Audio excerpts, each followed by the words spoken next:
Hello everyone, welcome to PLUTUS IAS. This side C is Sonali Jindal.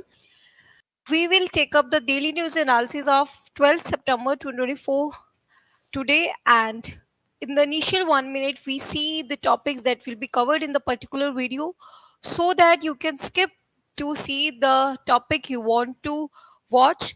And after this we also discuss like which topic can be asked in the which mains paper, and we also try to extract some of the examples that can be written in the respective mains paper, and we also look at the information that could be relevant to the prelims examination as well. For example, in the past few days back I have said the public account committee will be reviewing the regulatory bodies, and the editorial will come up on this for sure. And today the editorial has come up on the public account committee, so we will analyze here, and we will also try to cover the static topic of the parliamentary committees, and we will also see how it was asked in the previous year's questions. And here we will read the public account committee must assert its role. We will see what is the role of the PAC, and the recent PAC will be doing which of the functions that will be done by it, and why it is important. And we will also try to see what are the issues we see in the working of the parliamentary committees. You can relate it with the GS2. At here the functioning of the parliament is mentioned as it can be asked in the GS2 exam.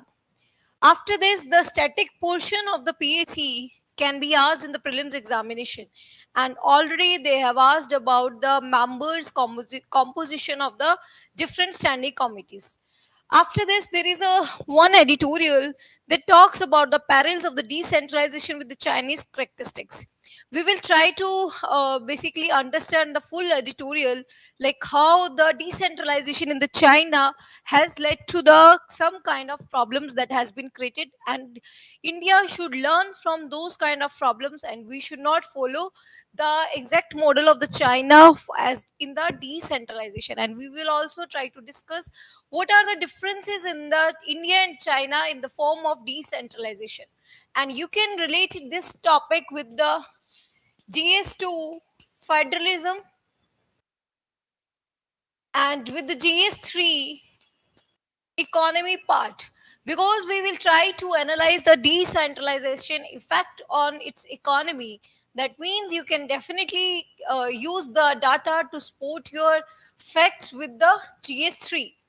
Thereafter, one of the mission that has been launched by the government, mission MOSUM, and I will tell you how it can be used in an example in the respective paper, and it can be asked in the prelims exam as well.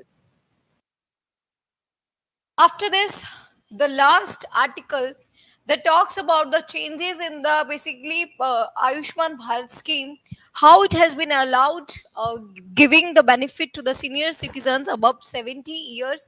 And we will discuss about this firstly, and we will see it can be asked in the prelims examination. So these are the four topics that will be covered in the particular video. Let's start from the first.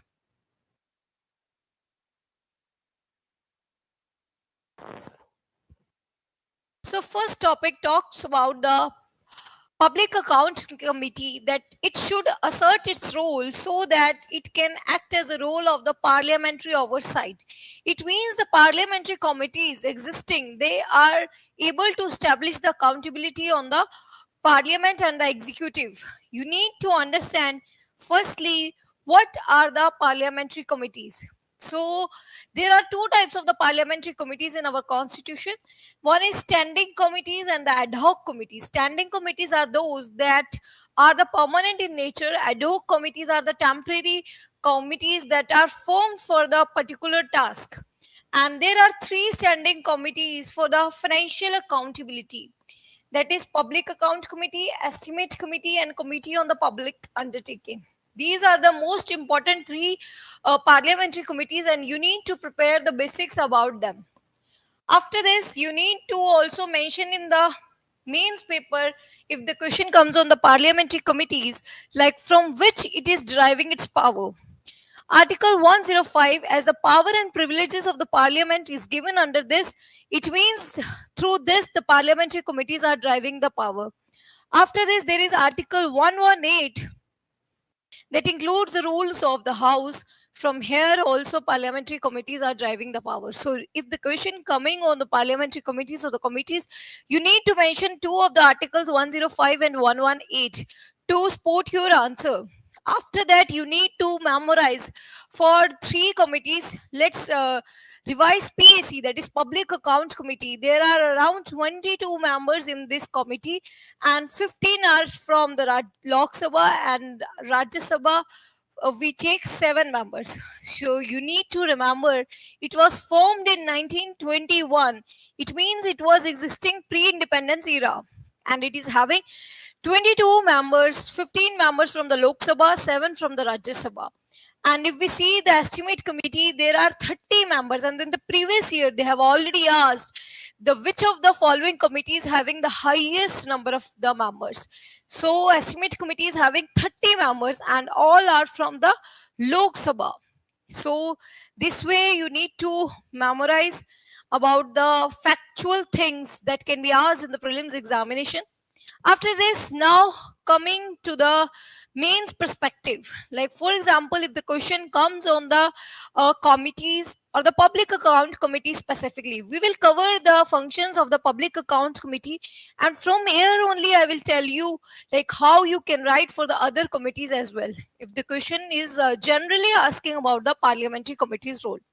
First, public account committee is basically examine the report of the CAG. As you know, CAG, that is a Comptroller Auditor General of India, under Article 148, audits the Consolidated Fund of India, Contingency Fund of India, and it also audits the Public Account of India.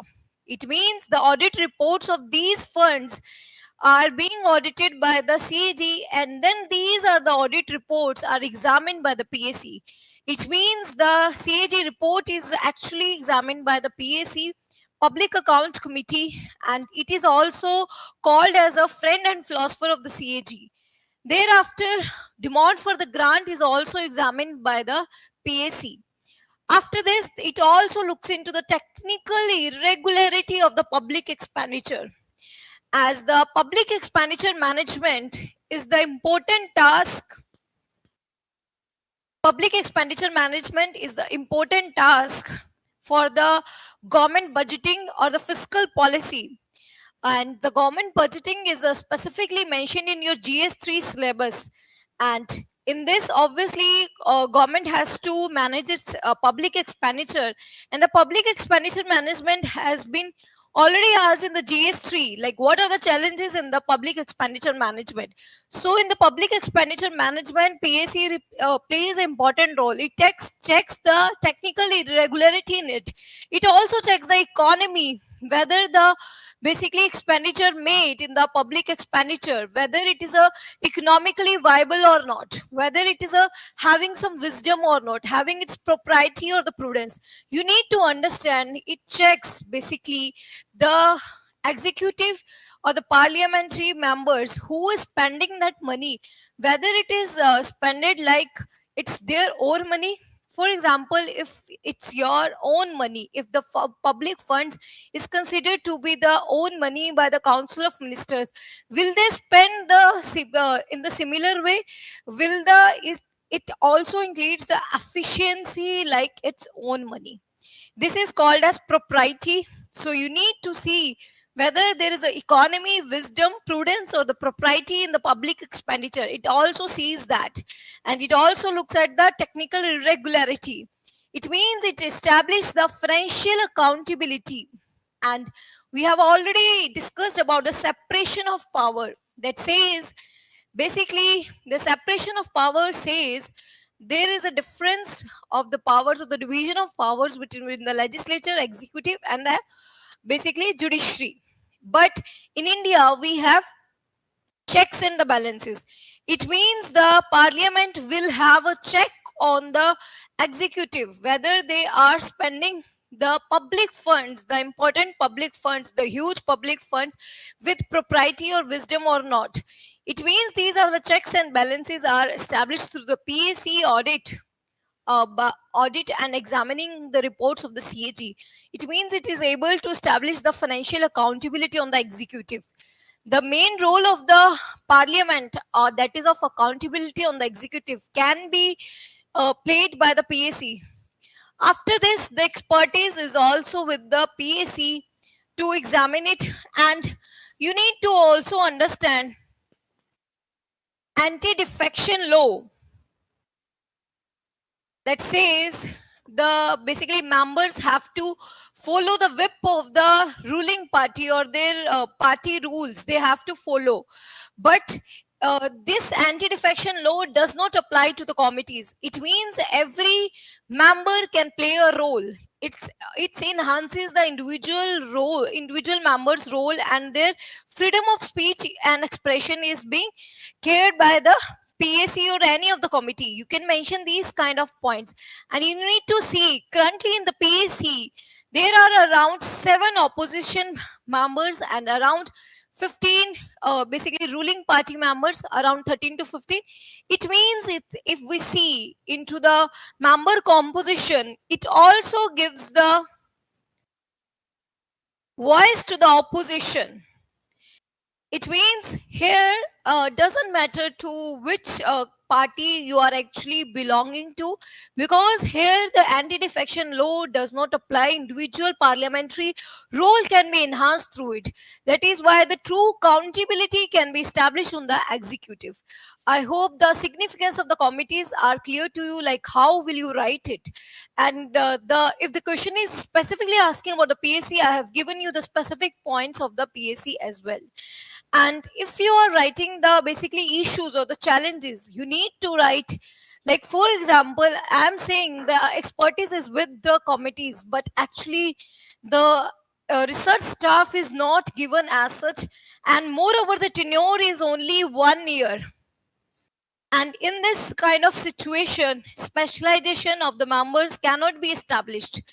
And after this, the basically still in the committees, they follow their party intent only. They do not basically work ignoring their parties. That is why the actual freedom of speech and expression cannot be established there as well. These kind of the challenges you need to mention in the committees. So here are some of the PYQs that you can see. After this, I will show you the current editorial, what it says about the PAC. Basically, the first, it directly asks in the 2017, the role of the PAC in establishing the accountability of the government to the people. It means it is saying you have to discuss it. Firstly, you will write the article 105 and 118 gives the power to the committees, and this is a standing committee, that is a permanent one. And then you can give some brief notes about the member composition of the PAC. Thereafter, while writing the role, you will write both ways, positives and negatives. We have already discussed. Thereafter, you can give some of the way forward, like the years can be increased, and basically we are doing the post audit. We can bring the pre-audit of the expenditure, and we can enhance their role in the CAG audit as well. And the proper action should be taken on the further whatever recommendations are given by the PACs. You need to understand these committees are only recommendatory in nature, or the advisory one. The action, the parliament should give some justification of the reasons why the particular recommendation or the advice is not being followed of the committees. These kind of the suggestions you can give. Thereafter, in 2021, they have asked, do department related parliamentary standing committee keep the administration to its toes, inspire reverence for the parliamentary control, evaluate the working of the committees with suitable examples. Again, here you just need to give some of the examples of the parliamentary committees. You can use the similar one, PAC Estimate Committee and basically Committee on the Public Undertaking. There you can mention the positives. As you have to evaluate, you have to write the positive, negative, and then the way forward. Same in 2018, they have asked about the Estimate Committee. So homework for you is we have covered for the PAC, you need to cover estimate committee and the committee on the public undertaking, and do cover the chapter relating to the parliamentary committees. This way you can cover your static portion with the current topics. Now the current context that the editorial mentions that the panel, the PAC has picked up the 5 subjects suo moto. It will examine some of the reforms in the banking and the insurance sector. It will review the implementation of the centrally sponsored welfare schemes. It will also see into the energy sector. It will also review the regulatory bodies established by the acts of the parliament, and levy and regulation of the fees, tariffs, user charges. As recently the SEBI chairman Hindenburg book case was in the news, that is why the review of the regulatory bodies will be taken by the PAC, and let the report comes. We will further analyze what are the outcomes of the PAC report. If it will be taken in the newspaper later, we will obviously read that. And till now you need to cover the static portion, and you can obviously use these examples as well, like how PAC plays the role in the bringing the reforms in the respective sectors, and how it is able to bring the accountability, how it is able to bring the accountability on the regulatory bodies as well by the review. I hope it is clear to you, because it can take the suo moto review. Now the next editorial, that is the perils of the decentralization with the Chinese characteristics. Firstly, I want to say this editorial deeply talks about the changes in the China. You need to calmly understand first whatever is written in the editorial. In the end, I will try to convey also like how can use this knowledge in the respective papers. But firstly, as the editorial explains deeply, you need to first understand what are the changes that happen with the decentralization. Even before that, I want to discuss the difference between the Indian federalism and the Chinese federalism. Firstly, you need to understand, although there is a decentralization in China, as the local governments are given the power to decide on the economic or the basically political policies, but you need to understand actually there is no federalism in the China, as the powers of the states are not protected by the constitution. You need to understand the important feature of the federalism is the powers of the state or the local governments cannot be changed by the central government. It means the rigid constitution and the written constitution is the important feature of the federalism. And in the prelims examination, they have already tested what could be the features of the federalism. Multiple times they have asked it. So the clarity should be there. What is federalism? The division of the powers between the state and the center is basically federalism.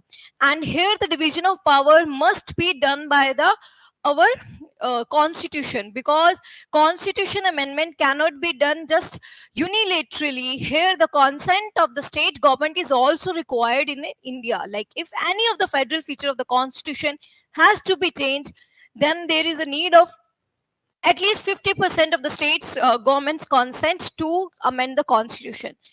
It means the written constitution, rigid constitution is the important feature of the federalism. After that, there is a need of independent judiciary, because independent judiciary can decide with the independent, unbiased way whenever there is a dispute between the central and the state government. And in our India, this is the original jurisdiction of the Supreme Court, where the central and state government's disputes are being taken under Article 131. You need to memorize the federal features in this way. Like in India, there is a Schedule 7 that divides the list into 3 parts, that union list, state list, and the concurrent list.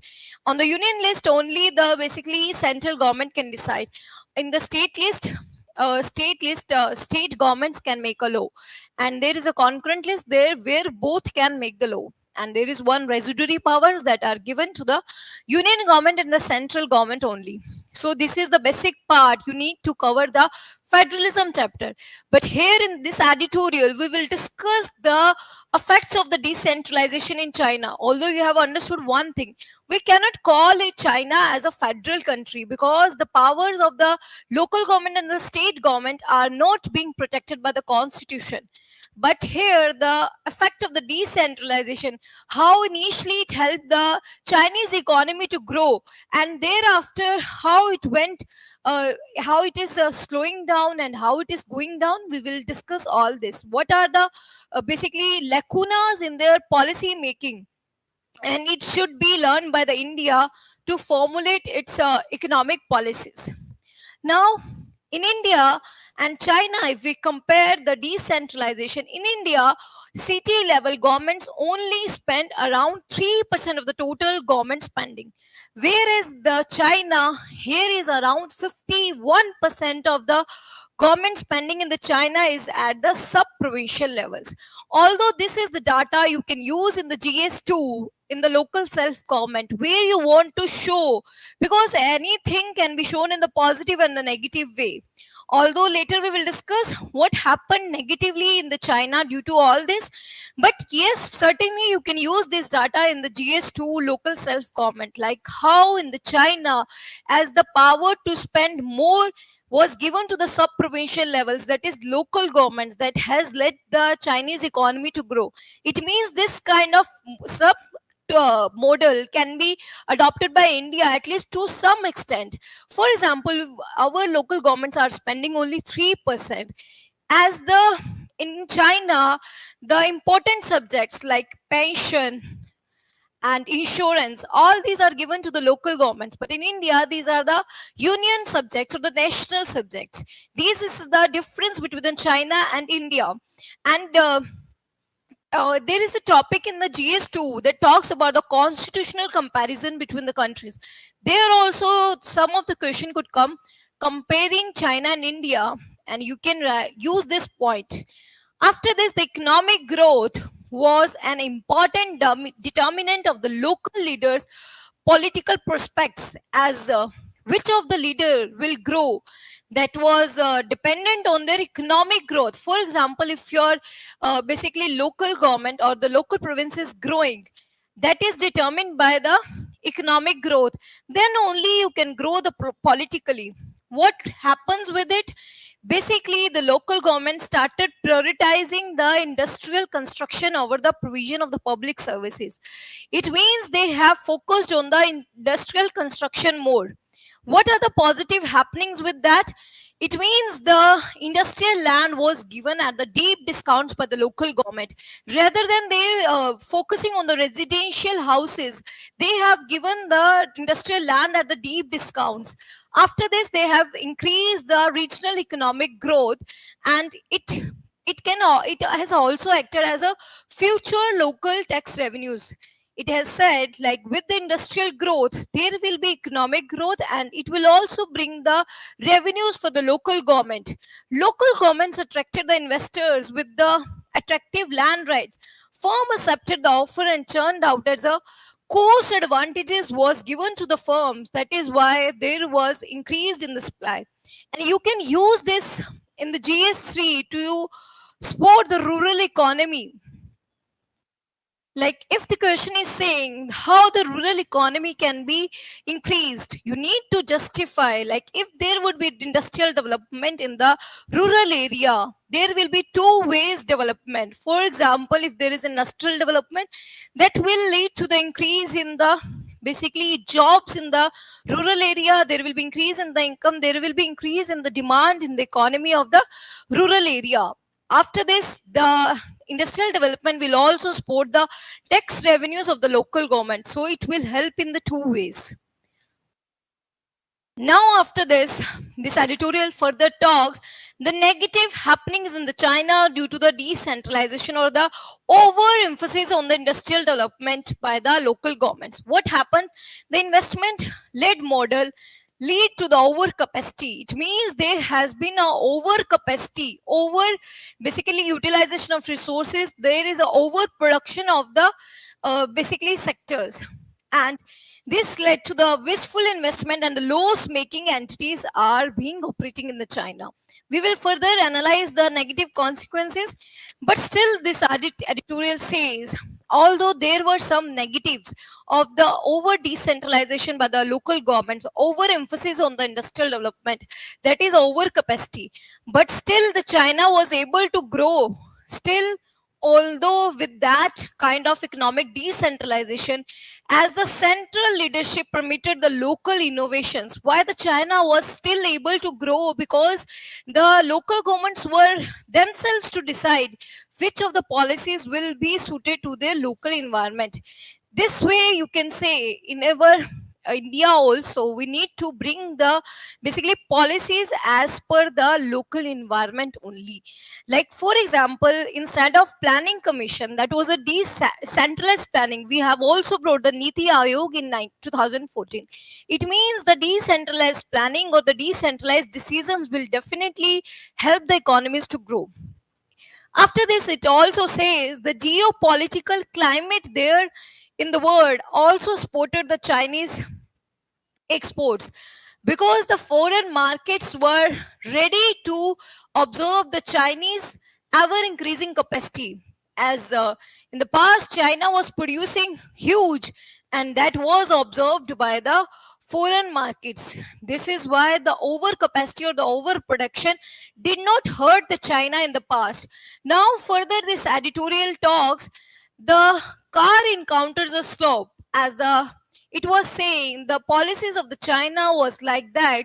Car has two accelerators to move further, but it has no brakes. Finally, it encounters a slope. When the Xi Jinping came to the power, this model began to reach a tipping point. And to substantiate it, has given some data. NDRC in 2014 has said the investments made in 2009 and 13, these are the wasteful, and it has wasted around $6.9 trillion. It means the investment-led model, the overemphasis on the supply-side economy, that is pushing the producer to produce, this kind of economy has led to the wasteful investment. This data can also be used in the classes. I always discuss, like instead of having just supply-based economy, that is supply-based means pushing on the basis of producer, and in the prelims as well, they have already asked what is supply-based economies. You need to read about it. Please Google it, try to understand it. If you are not able to understand, do mention in the comment section. We will try to make up a video on the supply side and the demand side economies. Now coming back to the editorial, as it is pushing supply-based economies only, it means the supplier is being pushed to produce. This led to the over-investment and the wasteful investment. And the desire for the self-sufficiency has further resulted in them focusing on the specific product lines. For example, the drive to localize the entire supply chain for the semiconductors. On the one side, China was overproducing, it was creating overcapacity due to the investment-led model and due to the decentralized economy. And with this, they have produced huge, and this led to the wasteful investment. Secondly, the China was having a self-sufficiency policy in which it was creating the local supply chain for the products. Now, further, the economists report that the 30% of all industrial firms are making the losses in China in June 2024. Further, it also highlights that the Chinese losses or the Chinese loss or the instability in the economy can also be a hindrance to the Indian development in the future. It means our neighboring country should be growing, but you will understand like how the overdevelopment of the China has also become a national security threat for the countries. For example, it also says that another reason that the China has encountered a slope, because other governments now see China's overcapacity as a national security threat, because China is finding the basically foreign markets to sell their overproduced products, and the basically overemphasis on this aspect.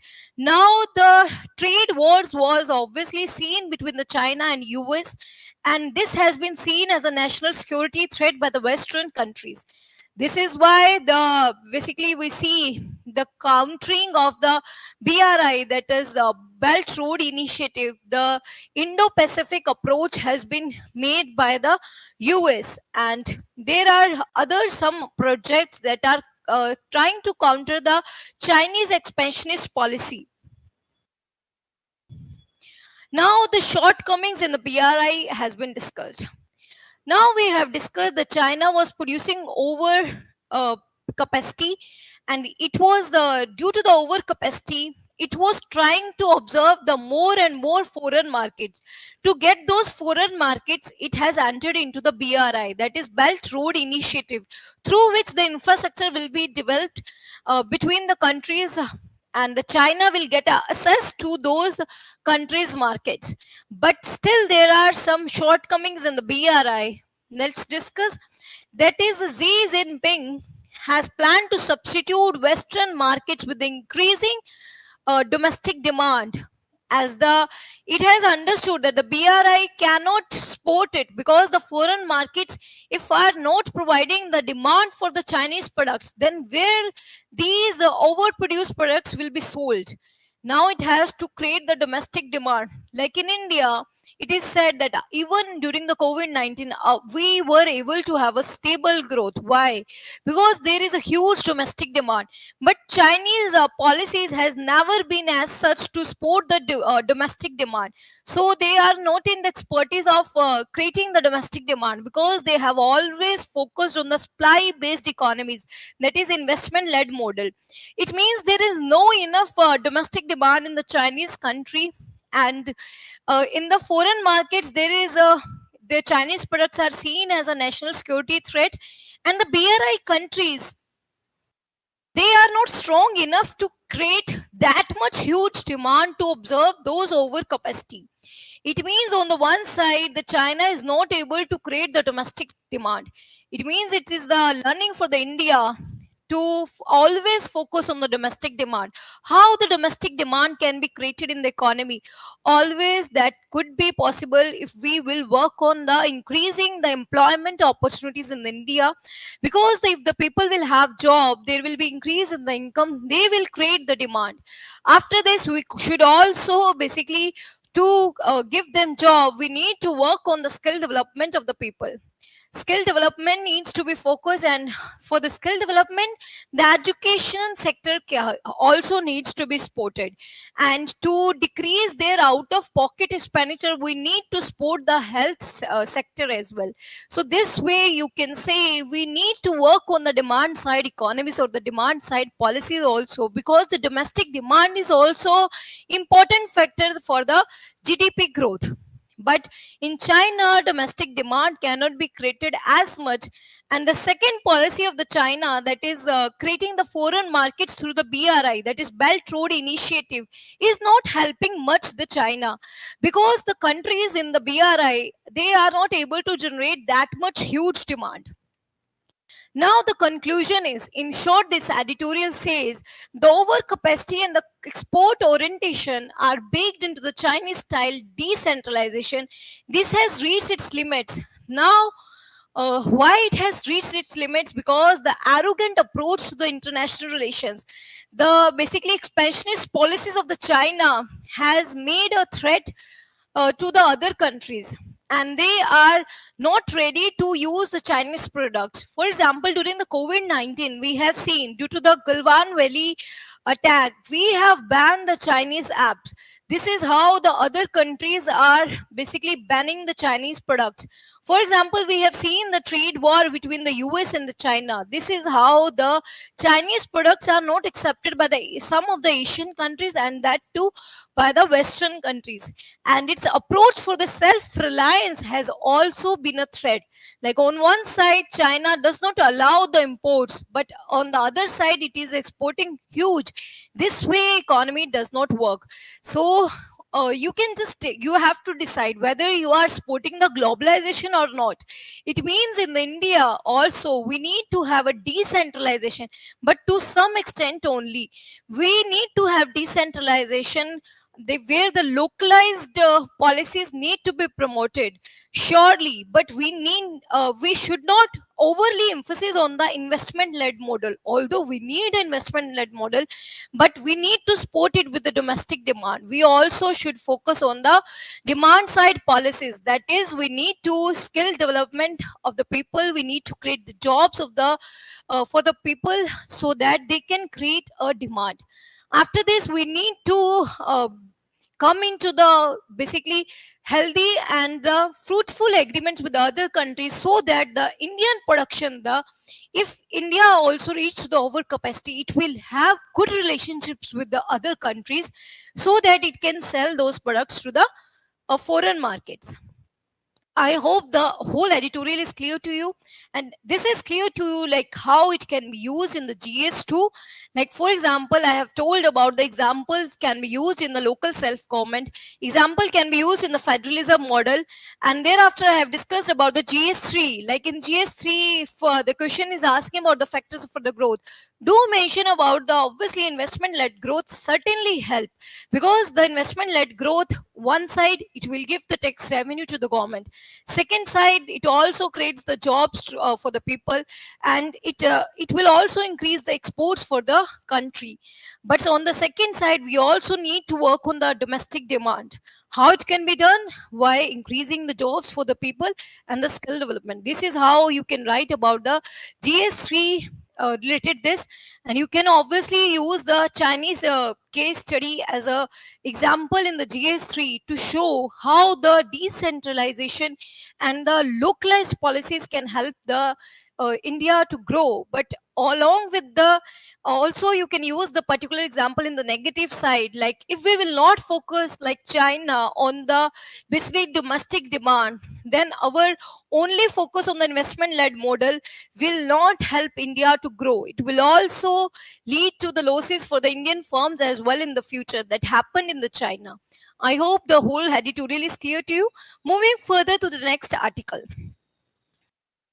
Now this mission MOSUM, you can prepare it for the prelims exam. And how it can be asked, like in the mission MOSUM, we are focusing on the research and development for the basically weather prediction, and for this we will deploy the satellites, and these kind of the weather related are under the Ministry of Earth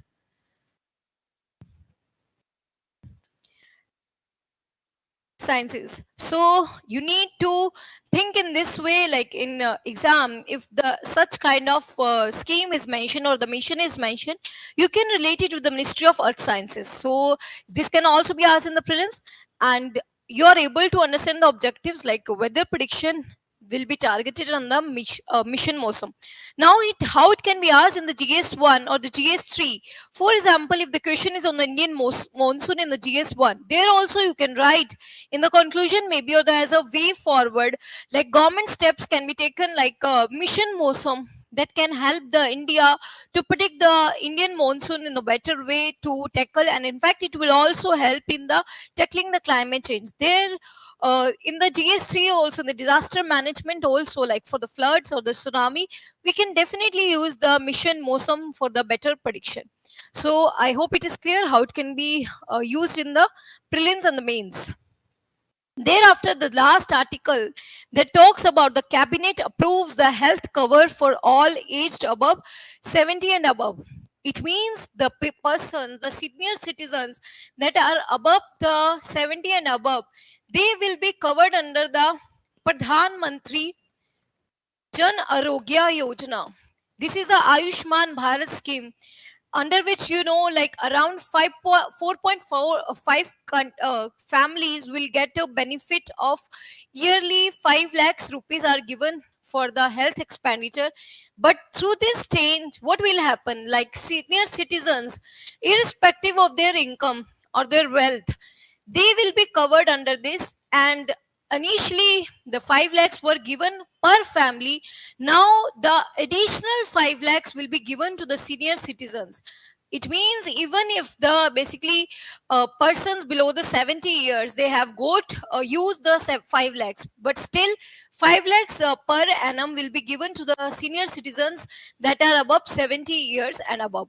It means it will also bring the way to the universal health coverage. We are working on the health sector of the people, and it is again dignifying the old age. You can also use it in the GS1, where the question is mentioning about the old age. As the old age, as the life expectancy in India, it's around 76 years. It means we need to have the dignified life for the old age people as well. So you can use this as an example, as a government step for the old age sector. And Indian government is also focusing on the silver economy. That is, old age people experience needs to be capitalized, as these can be converted into the silver economy. There also you can use this, and this way you can mention in GS3 and the GS1 relating to the social empowerment, social justice topic. And in the prelims, the specific related to the Ayushman Bharat scheme, the can be asked in the prelims examination, and it is the scheme under the Ministry of Health and the Family Welfare.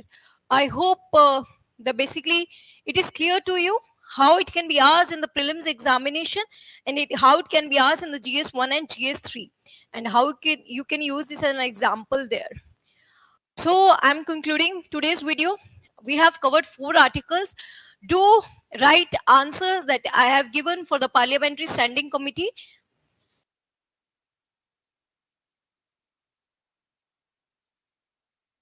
You can take a screenshot of the previous year questions and do write these answers. Do share with us in the comment section. We will definitely evaluate it. And again, I'm saying, do mention your feedback so that we can bring some changes in the daily news analysis, and we can further improve it to make it helpful for your preparation. All the best to all of you, and do like, share and subscribe our channel so that you can get the updates. Thank you, all of you.